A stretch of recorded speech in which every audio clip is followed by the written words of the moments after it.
You're not stuck because you're weak. You're stuck because you're intelligent. Your mind sees too many possibilities, too many consequences, too many risks, and instead of freeing you, it quietly freezes you. What if the very thing you're proud of is the trap that's holding you hostage? You don't realize when it happens. There's no dramatic moment, no loud collapse. It happens quietly, slowly. One day, thinking stops being a tool and becomes a hiding place. You tell yourself you're preparing, analyzing, understanding. You say you're not rushing because you're careful, because you're intelligent, because you want to get it right. But what you don't notice is that life has already started moving without you, while you're thinking about the right moment, the perfect conditions, the safest option. Time keeps passing, opportunities keep closing, and something inside you begins to harden. An intelligent mind is powerful, but it has a dangerous tendency. It can turn inward and trap itself. Thought begins to loop. You replay conversations, decisions, possible futures. You imagine outcomes before they happen. You rehearse failures before success ever has a chance. And slowly, without realizing it, you replace living with thinking. Action feels unnecessary because your mind feels busy, exhausted even. But busy is not the same as alive. At first it feels responsible. You feel mature. You feel above. Impulsive people who jump before thinking. You tell yourself, you're different, you see deeper. You see consequences others miss. And that may be true. But what you don't see is this. Every time thought replaces movement, fear gains a little more control. Because fear loves intelligence. Fear doesn't argue with you loudly. It reasons with you quietly. It sounds logical, sensible, convincing. It says, not yet. It says, let's understand this fully first. It says, there's still more to figure out. And so you wait. You wait for clarity, not realizing clarity is born from action, not before it. You wait for confidence, not realizing confidence is a result, not a requirement. You wait to feel ready, unaware that readiness is a myth created by the mind to avoid risk. Meanwhile, life keeps demanding participation. It doesn't pause because you're thinking. It doesn't slow down because you're analyzing. It simply moves on. This is where intelligent people begin to feel frozen, not because they lack options, but because they see too many. Every path comes with imagined regret. Every choice feels like the death of another possible self. And instead of choosing one life and living it fully, you hover above all of them, committing to none. The mind convinces you that observation is safer than involvement, that distance is protection, that if you never fully step in, you can never fully fail. But there is a cost. When thinking replaces living, emotion begins to dull, passion fades, urgency disappears. You start feeling disconnected, not because nothing is happening, but because nothing is happening through you. You become a spectator in your own life, watching others move, change, fail, grow while you stay potential. And potential, when left untouched, slowly turns into regret. What's most dangerous is how normal this feels. You wake up, go through routines, consume information, reflect endlessly, and call it progress. But deep down, something aches. A quiet restlessness, a sense that you are capable of more, yet strangely unable to move toward it. And the longer this continues, the heavier the first step feels. Because now it's not just fear of failure, it's fear of proving how long you've been standing still. The mind will do anything to avoid that moment of truth. It will intellectualize, rationalize, philosophize. It will tell beautiful stories about timing, purpose, and self-discovery. But beneath all of it is a simple, uncomfortable reality. No amount of thinking can replace the courage to act. And intelligence without courage becomes a cage you decorate instead of escape. The tragedy is not that intelligent people think deeply. The tragedy is that they forget thought is meant to serve life, not replace it. Thought is supposed to guide action, not delay it indefinitely. When thinking becomes the destination instead of the bridge, you don't become wiser, you become stuck. And here's the truth most people never confront. You will never think your way into a meaningful life. You live your way into understanding. Meaning comes after movement, not before it. Growth comes from friction, not reflection alone. The mind sharpens itself through contact with reality, not through endless rehearsal inside your head. The moment you stop waiting to feel certain, something shifts. The moment you allow yourself to move while still unsure, while still afraid, while still incomplete, that's when the trap begins to loosen. Because life responds to participation, not perfection. And until you step out of thought and back into motion, intelligence will remain what freezes you rather than what frees you. Closing line. Thinking will never save you, only movement will. At some point, the problem is no longer confusion. It's familiarity. You've lived inside your own mind for so long that its patterns feel like truth. The same doubts repeat. The same questions circle back. The same internal warnings appear every time you approach change. And because they've been with you for years, you trust them. You assume they are wisdom. But what if they're not wisdom at all? What if they're just old fears? Wearing intelligent language, the mind is not designed to keep you brave. It is designed to keep you safe. And safety over time becomes the enemy of growth. Your mind learns what hurts, what embarrasses, what threatens your identity, and then it builds walls around those experiences. Not loud walls, invisible ones. Every time you consider stepping into something unfamiliar, your mind quietly presents evidence, past failures, hypothetical risks, worst-case scenarios. It doesn't scream, "Don't do it." It calmly explains why it's unnecessary. And because the explanation makes sense, you listen. This is where intelligence becomes dangerous. A sharp mind can always justify hesitation. It can always find a reason to delay. It can always construct a narrative where waiting feels responsible and restraint feels mature. You don't feel afraid, you feel reasonable. You don't feel stuck, you feel thoughtful.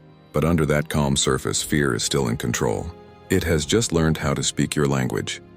Notice how your strongest resistance appears not when something is clearly wrong, but when something might change you.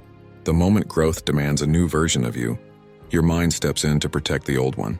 Because change is not just about action, it's about identity. And identity, once formed, fights to survive.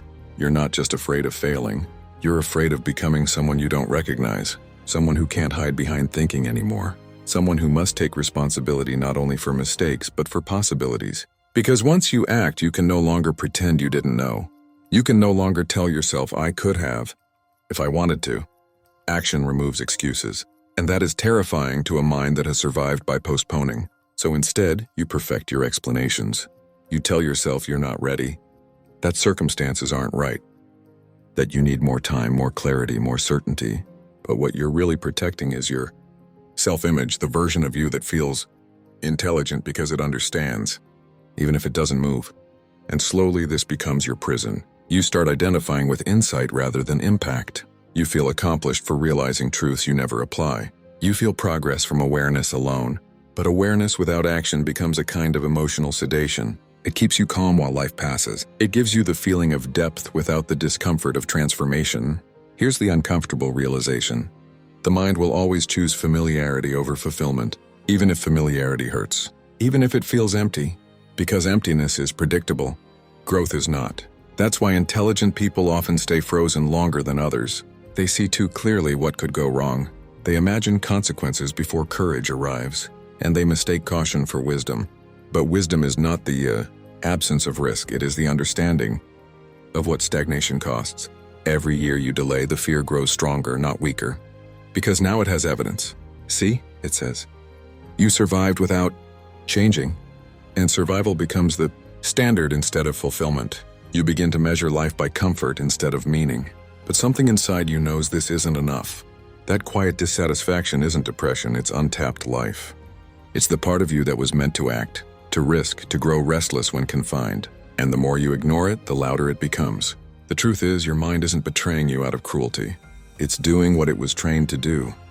The betrayal happens when you obey it blindly, when you confuse its warnings with absolute truth, when you forget that fear speaks first but action speaks last. And the moment you question the authority of your own hesitation, everything begins to shift. Closing line. The voice that tells you to wait is not wisdom. It's fear pretending to protect you. There is a moment, quiet, almost invisible, when you realize that waiting has become a habit, not a decision, not a strategy, a habit. You don't actively choose to delay anymore. Delay chooses you. It shows up automatically, like muscle memory. And the danger of habits like this is not that they feel bad, it's that they feel normal. At first, hesitation feels responsible. You tell yourself you're gathering information, weighing options, being smart. But over time, the mind learns something subtle. It learns that nothing bad happens when you don't move. No immediate punishment, no visible collapse. Life continues. Bills get paid, days pass. And because there is no instant consequence, the mind assumes the choice was correct. This is how stagnation disguises itself as stability. You start confusing peace with numbness. You mistake the absence of chaos for fulfillment. But deep inside there's a growing tension, not anxiety, not fear, something quieter and heavier. It's the pressure of unrealized potential, the weight of knowing you are capable of more but choosing less. Day after day without admitting it out loud, your mind becomes very skilled at protecting you from that discomfort. It distracts you. It fills your attention with analysis, content, ideas, theories. You consume insight instead of creating change. You understand life deeply, but you live it shallowly. And because understanding feels productive, you mistake it for progress. This is where the trap tightens. You begin to define yourself by your inner world instead of your outer actions. You tell yourself you're different, deeper, more aware. But awareness without embodiment is just another escape. You know the patterns, but you don't interrupt them. You see the cycles, but you don't step out of them. And over time, this creates a quiet self-betrayal. Not dramatic, not explosive, just a slow erosion of self-trust.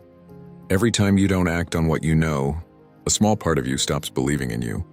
You don't notice it immediately, but it shows up later as doubt, as hesitation, as that voice that says, "What's the point?" The mind remembers every promise you didn't keep to yourself, and eventually it stops taking your intentions seriously. This is why motivation fades.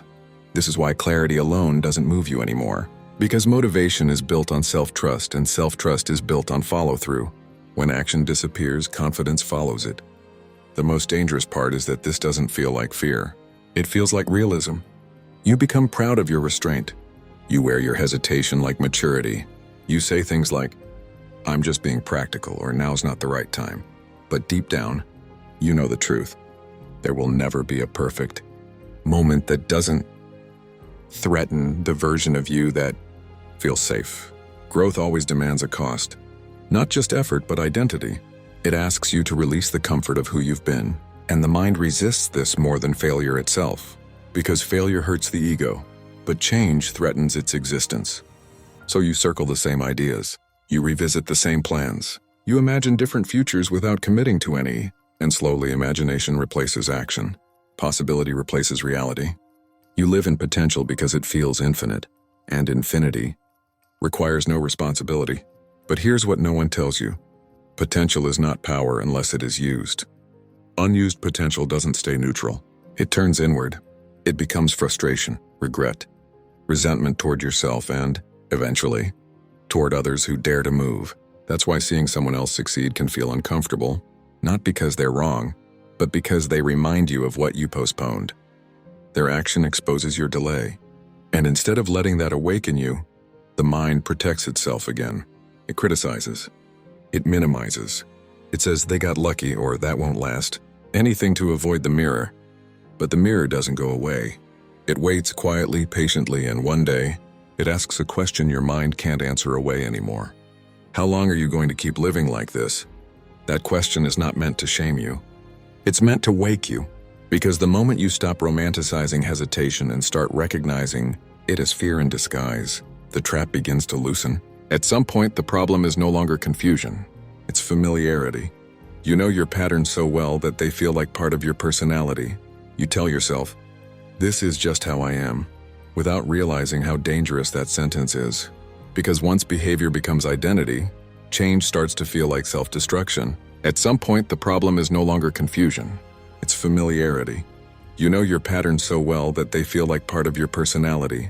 You tell yourself, "This is just how I am," without realizing how dangerous that sentence is.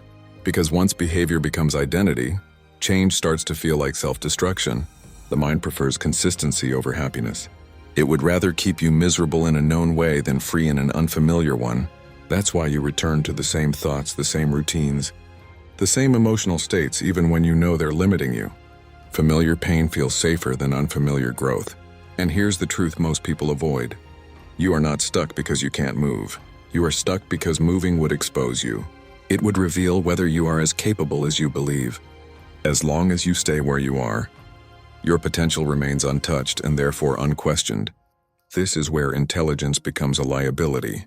You can imagine every possible outcome, every risk, every way things could go wrong. And because you can see so far ahead, you convince yourself that not moving is wisdom. But what you're really doing is using foresight as armor. You protect yourself from disappointment by never stepping into the arena. The mind becomes a courtroom where every future action is put on trial. Evidence is presented, objections raised, doubts amplified. And before the verdict is ever reached, you postpone the case indefinitely. Not guilty, not innocent, just unresolved. And unresolved lives quietly decay. You begin to feel tired, not physically but existentially. Rest doesn't restore you anymore because the exhaustion isn't from effort. It's from resistance. It takes energy to suppress your own growth. It takes strength to hold yourself back every single day while pretending you're fine. That's why distractions become addictive. Not because they entertain you, but because they numb the inner pressure. They quiet the voice that keeps reminding you that you're meant for more than this loop. The more you ignore that voice, the louder it becomes. So you drown it in noise, but silence always returns. And in those moments, late at night, early morning, you feel it. The subtle grief. Not for something you lost, but for something you never allowed to exist. A version of you that never got a chance because comfort kept winning over courage. This is the hidden cost of delay, not failure, but erosion. The slow weakening of your willingness to try. The shrinking of your appetite for risk. The quiet decision to settle. Not because you chose to, but because you ran out of energy to resist your own fear. Yet the most unsettling realization comes next. You start noticing that time is still moving. The world is not waiting for your clarity. Days are passing whether you decide or not. And suddenly the illusion breaks. Staying still was never neutral. It was a choice. A costly one. Every year you delay doesn't preserve opportunity, it reshapes it. Doors don't slam shut dramatically. They narrow. Options don't disappear overnight. They fade. And one day, you realize that what once felt like infinite potential now feels like limited room. This is the moment where denial becomes impossible. You can no longer tell yourself, "I'll do it someday," without hearing the hollow echo of that promise. The mind tries one last defense, regret avoidance. It says, "What if I fail?" But the deeper fear is finally exposed. What if I don't and I wasted all this time?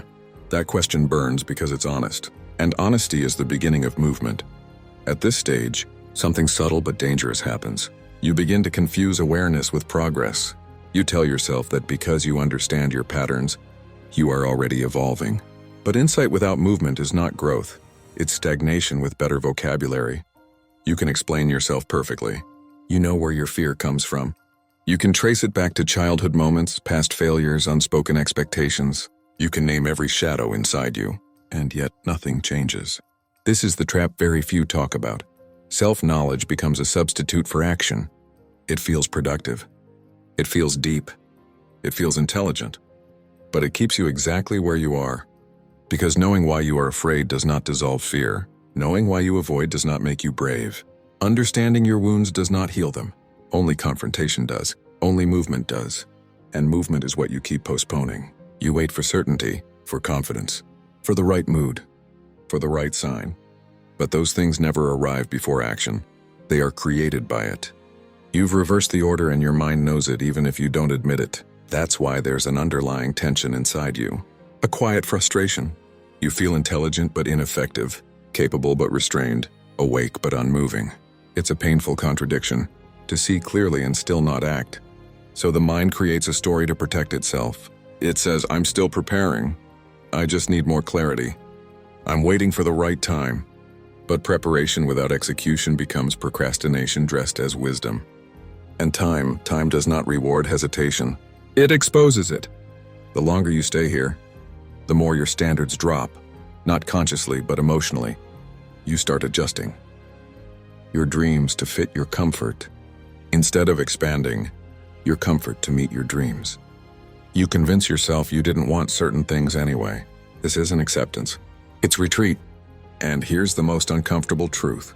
The mind prefers this slow compromise because it avoids embarrassment. Failure in motion feels visible. Failure in stillness feels invisible. No one criticizes the person who never truly tries, except themselves quietly.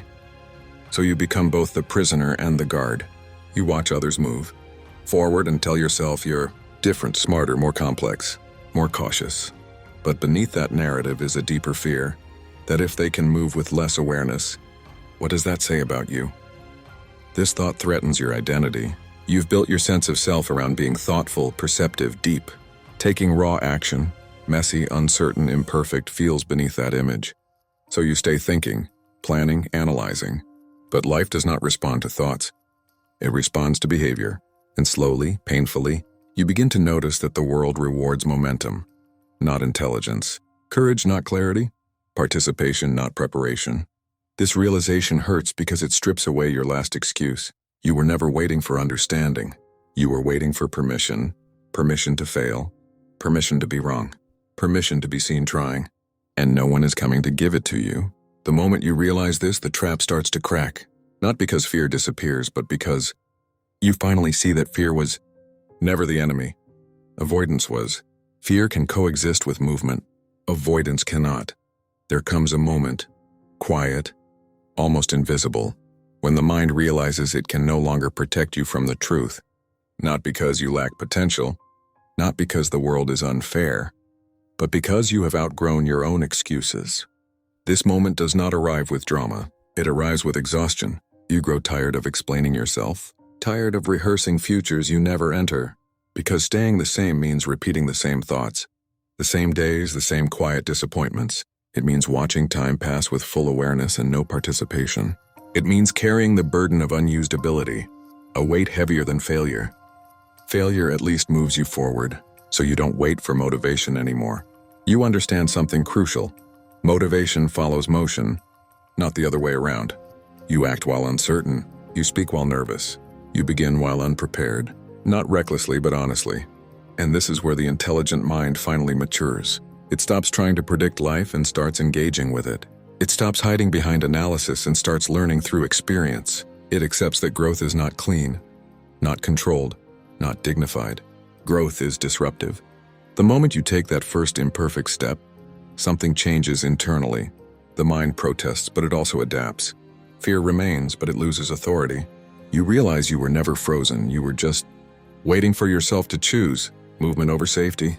And once that choice is made, even quietly, even privately, the trap loses its power, because the mind can analyze endlessly.